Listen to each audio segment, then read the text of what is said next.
Hello again. I'm Micah. I'm the young adults pastor here at Syndal Baptist Church.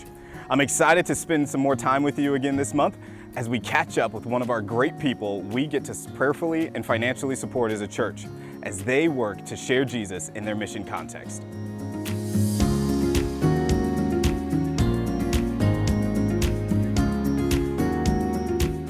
So today I'm with Jonathon Kilchester, who works with Power to Change. Hey Jonathon, it's good to have you.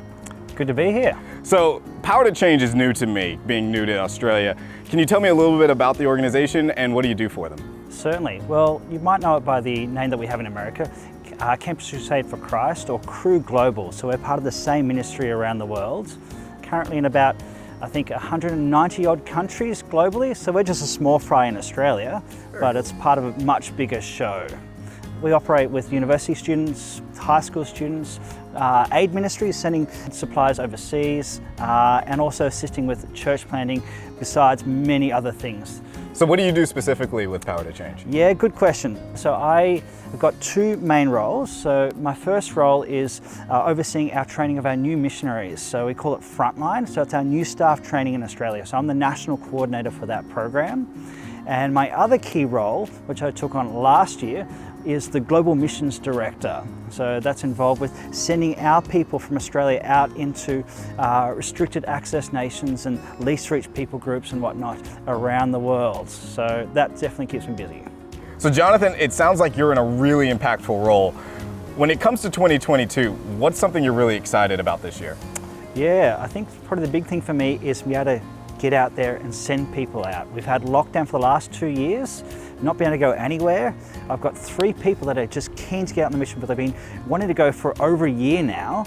And now finally with the borders opening, we can send them. They're going to Nagoya in Japan to bring the gospel to university students over there.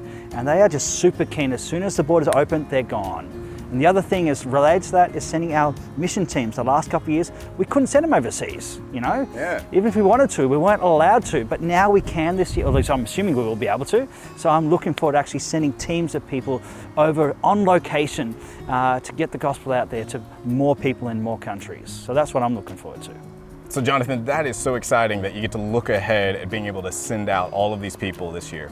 So take a look back and think about the last 12 months. What's something that's amazing that you've seen God do?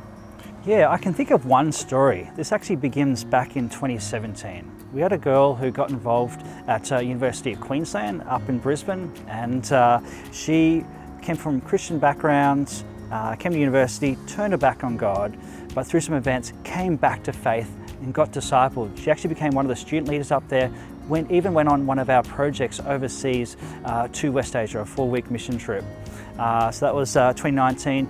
2020, graduated, and last year, even with all the craziness that happened, she was actually able to hop on a plane and go on the mission field. She's actually been over there for the last 9 months or so through all the craziness that's been happening there. And I love hearing her stories, how even though she's a new Christian herself, she's sharing the gospel with Muslims and a whole bunch of other people there in this country. And I just love seeing that happen.